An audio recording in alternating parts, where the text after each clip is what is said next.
மத்தியானம் simple lunch புழுங்கல் சாதம் வடிச்சிருக்கேன், வடிகட்டியிருக்கேன். பச்சரி சாதம் ஹஸ்பண்டுக்கு, எனக்கு புழுங்கல் சாதம்.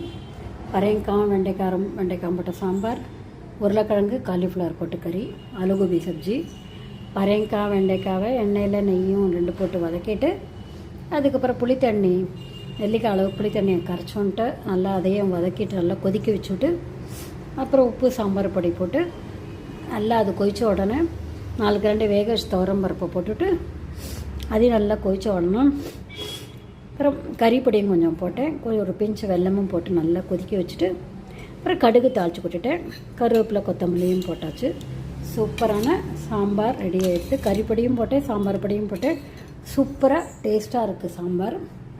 அதுக்கப்புறம் உருளைக்கிழங்கு தோல் உரிச்சுட்டு கட் பண்ணிவிட்டு, காலிஃப்ளவர் நீளமாக கட் பண்ணிவிட்டு, கடுகு உளுத்தம் பருப்பு கடலைப்பருப்பு பெருங்காயம் தூக்கலாக போட்டு கருவேப்பிலையும் போட்டு இதை உருளைக்கிழங்கையும் காலிஃப்ளவரையும் போட்டு கொஞ்சம் தண்ணி தெளிச்சுட்டு, அப்புறம் பாதி வந்த உடனே உப்பு காரப்பொடி போட்டு கறிப்பொடியும் போட்டுட்டு கொத்தமல்லியும் போட்டு தூவிட்டேன். இதான் சிம்பிள் மெனு. பார்த்துட்டு கமெண்ட் பண்ணுங்கள், சப்ஸ்கிரைப் பண்ணுங்கள். இந்த முதல்ல பண்ணி பாருங்கள் சாம்பாரும் காயும்.